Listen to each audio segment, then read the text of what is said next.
was letting her know that she needed to redirect her dink up the line, but when she was doing that, she was trying to like overcreate this way. I kid you not, if you don't have a tip down, or if you're not comfortable there, it's going to be very difficult to get it where.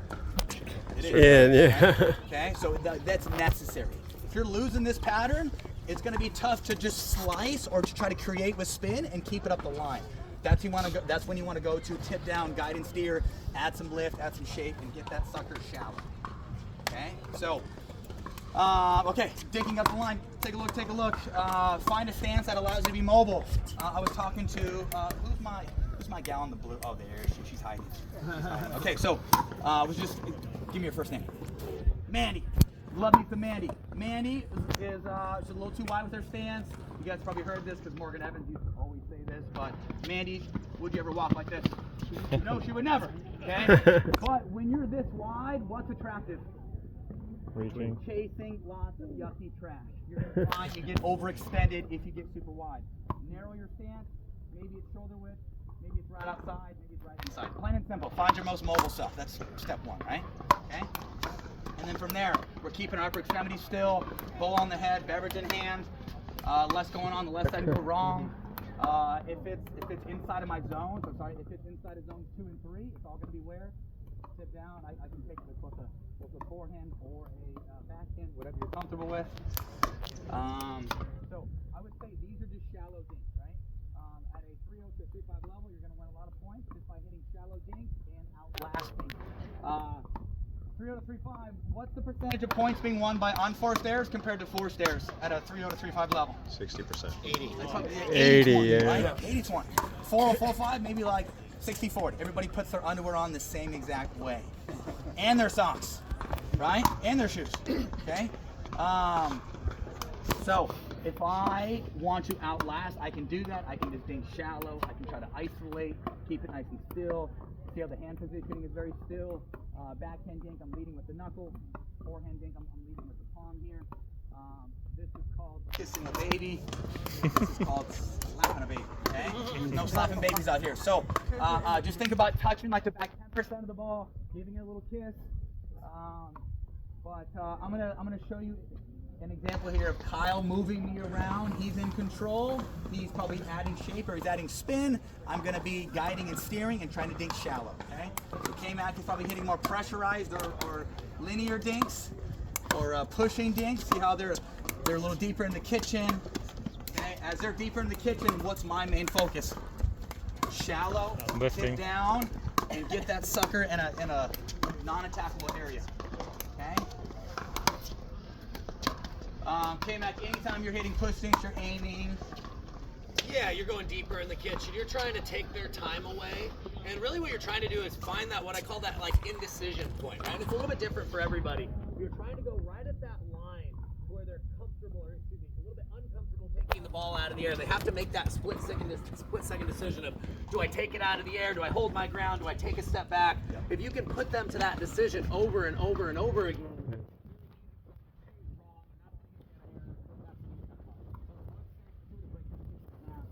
there's that 3.5 foot zone.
You're just taking balls out of the air and they're out dinking you. You gotta ask yourself, what's plan B, right? Plan B would be take a little step back and turn the knob and change the dinking pattern by being more aggressive. Okay. Anything else? Well, I just think that's big, guys, because I think it's kind of a myth, right? A lot of people will tell you higher level, like, if you can take the ball out of the air, that's priority one. But there's a big difference in taking this ball out of the air and this ball out of the air, right? So the goal at the kitchen line is to be consistent, first and foremost, right? But after that, we want to work towards where we're dictating, right? We're moving our opponents more than them moving us, and that's where that footwork and using that anchor step works out. So we're oftentimes settling kind of for plan C or plan D, when plan B is get behind it, let it sit up, and move our opponents. Okay, so if I have time here, so as we're dinking back and forth, if I have time, I can use spin. I like to use my forehand dink when I'm rolling my forehand dink. Like let's say if I'm rolling this forehand dink in the middle, technique-wise, if there's a clock on the ball, and I'm rolling it towards K-Max inside foot, I'm dinking 6 to 12. 6 to 12, and I'm just touching like the back 25% of the ball. Okay, I'm giving the ball a little soft tissue massage. Okay, or if I'm trying to roll out to Kyle's outside foot, again, if I'm trying to roll out to Kyle's outside foot, I'm catching the ball at 3 o'clock. Okay, if I'm getting under, it's more 6 to 12. If I'm getting under, it's more 6 to 12. If I'm trying to go outside foot, it's more 3 o'clock. But know that when you're spinning, all you're doing is you're either touching the outside 25% or you're touching the backside 25%. If I was slicing, same idea, right? If I'm slicing, I'm gonna slice the butt of the ball at like 25%. Okay? Again, if I'm slicing, take a look. I'm just cutting the butt off, but recognize that a little bit of spin goes a long ways versus over creating. If I'm taking a forehand, over creating. So I'm thinking location, moving the ball around, putting the ball in uncomfortable spots. Lower levels, I would say tip down, guide and steer, just outlast. Higher levels, you got to ask yourself who's in front of you. Is that an attacker? Is that more of a counter attacker? Can I beat them head to head? Can I out-dink them? But if you're moving your dinks around and you're in control, what should you do? What should you do with your lean? If I'm in control and I'm moving Kyle around, I should be doing what? Looking to lean in, capitalize, and poke some offense at Kyle. Okay. What message does him leaning send to me? So he moves me out wide. I'm hitting this dink. Tyson's leaning in. What do I know now with him leaning in? I've got a smaller target. Kitchen looks a little smaller. I'm trying to get this ball to bounce. I'm trying to go to the shallow zone. I need it to be shallow because he's taking away that second half of the box, right? So if you're in control, remember to lean because it's giving your opponent a smaller target. It's enhancing the effectiveness of your aggressive dinks. Okay? Okay. Cross court dinking here. Take a look, take a look. Start out belly button to belly button. Anytime that we dink.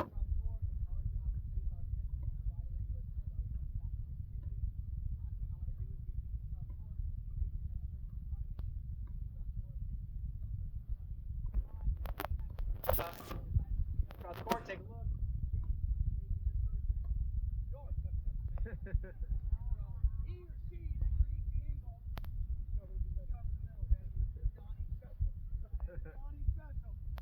He or she that creates the angle. So if I roll this sucker across court, K-Max cheese, okay, it's my job to slide. Okay, if I create the angle, if I hit a return cross court and come in, I'm going to be shading towards the ball. Same idea, right? Same thing on the left side. If I dink cross court, K-Max looks speed middle. I have to honor that. My partner is going to be shifting or covering line. Okay. Let's go back. Take a look. Dinking cross court. So, tell me the why with dinking cross court. Obviously, you have more space. Lower net. Lower net. You can pick on the inside foot a little bit. You can make them fight over that ball. More time. Tell me why at the highest level is there so much dinking in the middle? Confusion. Confusion. You can Whose neutralize. ball? You can Yeah. also use it as like an offensive tool by hitting push dinks in the middle. You can make them fight over that inside foot. What was that? Angle. Okay. Yeah. Right. If I get pulled out of position, I can reset this thing back in front of me, or I can reset it back in the middle. Why does it so good? Why does it make sense if Kyle pulls me out of position? Why does it make sense to want to reset in front of me or in the middle versus yanking across court? Okay. Usually because if Kyle pulls me out of position, if I try to yank this thing back across court, now it's 1 versus 2, right? Okay. So if I'm losing this battle, I have to honor that. Go tip down, guide and steer line. If they're looking at Ernie, I'm thinking inside foot, or I can put it in front of my partner and dink back middle. Okay. So technique-wise, if I have time in this cross-court rally, I can start to create. If I don't have time, I'm doing what? Tip down, guide and steer, back to Old Faithful. Okay, I'm going to be using my forehand roll here. Take a look. So I like to really roll this forehand dink, which can set up some speed ups. Why? Because my forehand rolly dink looks pretty similar to that one, right? Nobody's home, right? Nobody's home. Okay, again. But if Kyle is pushing me back, take a look. Kyle is pushing me back. The last thing I want to do is try to be pushing back if he's pushing at me. Understand or be aware of where you're at in the dinking battle. If you're not in control, you were looking to do what? Shallow, neutral, and just putting balls in play. If you have time, you can start creating. Okay? And when I am pushing around, notice what Tyson's not doing. He's not allowing me to push him out of position. He's going to hold his ground, take it right on the short hop here, simplify. Lift. Look at the timing of my dink versus Tyson. I'm waiting, I have time, I'm manipulating spin. He's just holding his ground, waiting for an opportunity where he can start dictating. Yeah. Anytime I'm lifting, I can either take this out of the air or I can take it as a short hop. See that? If I want to buy myself some time, that can set up me maybe being more aggressive with my dinking, right? I can take a little step back, buy myself a little time, versus if I didn't take a step back, take a look. Maybe I'm over leaning, hitting more neutral dinks, over leaning. Okay, so you can really start to create and change the pattern just by buying yourself some time there. Okay, forehand dink. I'm starting. There's a clock on the ball, right? I'm starting at 4. I'm finishing at 2. Simple. 4 to 2, and I'm touching the outside 25%. Again, sorry. 4 to 2. Same thing. Just brushing the outside edge of the ball. Know that this all moves together. The last thing I want to do is overcompensate here, even though that did go in. Okay. So when you're rolling, this is all one main muscle. The paddle connects to the wrist connects to the shoulder. So think about doing it in this fashion. Okay. Backhand slice. Take a look. If there's a clock in front of me, okay, 9 and 3, or if I'm standing in late Coeur d'Alene, I want to keep the paddle above the water. Last thing I want to do is to have a Nike swoosh or to be throwing water up in the air. Okay, so take a look. So I'm pushing 9 to 3. Okay, I'm thinking underneath the ball, maybe touching the butt of it, or cutting the butt off by 25%. Okay, arm is like a piece of 2x4. I'm driving through it. The hand position is nice and still. Okay, main focus here is that the paddle starts at the left hip, finishes at the right. There's no need to be keeping your swing path outside of your hips. Think about inside the hips. If I had a ball in my armpit, same look here. Get a ball from me. If I had a ball in my armpit, same idea. Okay, I'm just keeping this thing nice and tight, pushing all the way through. Keeping it tight, pushing all the way through. Versus maybe overdoing it, adding too much spin. A little bit of spin goes a long ways, and when you're hitting that backhand slice, just think inside the hips. Okay, questions for us? Come on, questions for us. As I'm doing this backhand slice, if I feel like Kyle is starting to push me, I can go to tip down, right? Same thing. I can take it out of the air. I can go tip down. Same thing. Tip down. I can take some out of the air. Okay. Okay. Nice. Yes. So when would you cross your legs? Yeah, very good, very good. So, not when you're dinking up the line. The last thing you want to do is get pulled out of position, cross, pop it up. Now you have to untangle and then get your hands organized. But if you get pulled out of position, I would say plan B would be if you can't get there by laterally moving, you're going to be using that crossover step. So if I go inside foot for K-Mac, then I go wide. Sorry. Again, I go inside foot, get him moving, then wide. Beauty. Okay. And K-Mac, I would say. So left leg is your stabilizer. You're transferring your weight on your right. Yeah, I think a couple reasons why we want to use this crossover step. One is to cut off the angle, right? So if Tyson goes out wide, but I don't use a crossover step, right? Now I'm going to shuffle all the way over here, and now I have to do all this much motion every time. It's a little more efficient to shuffle once, cross, and then take one big step back and get right into play, versus shuffling this much every single time. So just like Tyson talked about, it can be overused for sure, especially when we're dinking up the line.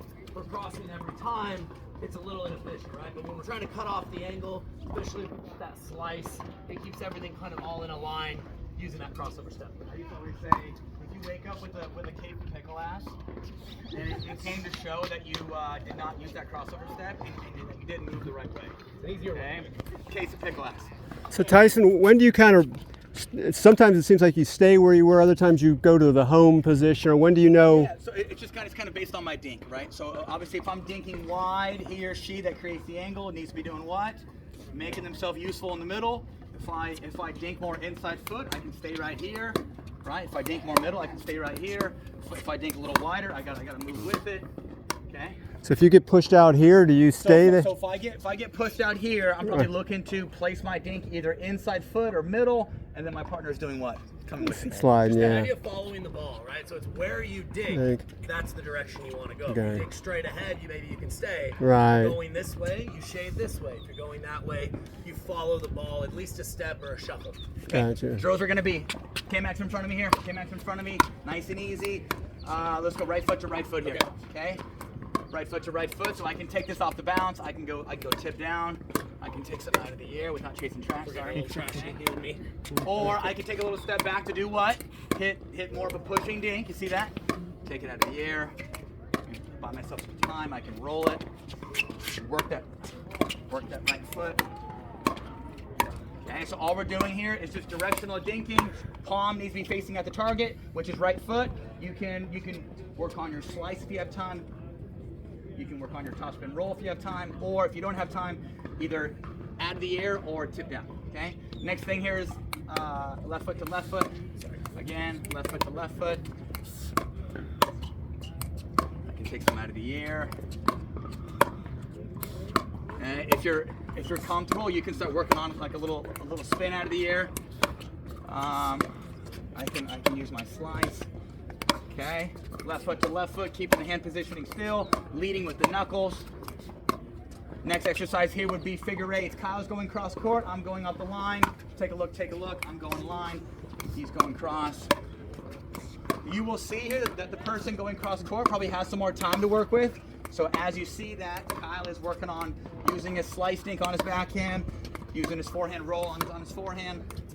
I'm just working on tip down, lifting, putting balls in play, and not missing a ball.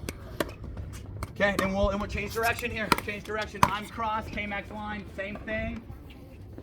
Then we're gonna move into some cross-court drills.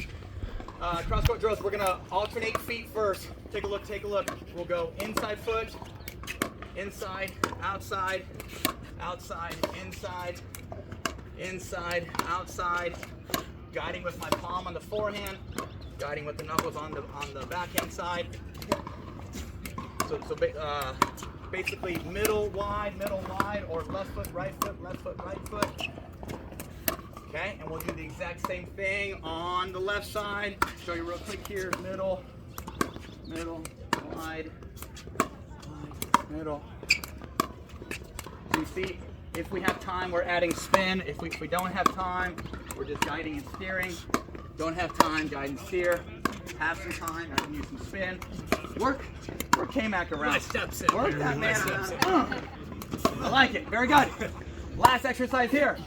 One side is pushing, other side is lifting. Take a look, Kyle's gonna be a designated pusher. I'm gonna be a designated lifter. So Kyle's working on his linear pushing dink. I am just making balls, kind of playing more like a counter attacker. Most counter attackers just make balls and use their lift. Kyle's moving me around. Nice. He can push middle, he can push wide. Nice. Okay. If you find that you are the designated pusher in that drill, but your partner is lifting back, or sorry, your partner is pushing back, make sure that we use the right shot selection and neutralize. But just know that there's always a designated lifter and a designated pusher. Lifter, your main focus is lifting out of the air, lifting off the bounce, but just dinking shallow. Pusher, you are aiming for that indecision zone, which is deeper, and I would say your dinks probably have a bit more purpose. Okay, and we do that on both the backhand and the forehand side. Coaches, rotate clockwise. Campers, yes. When you're just going down there,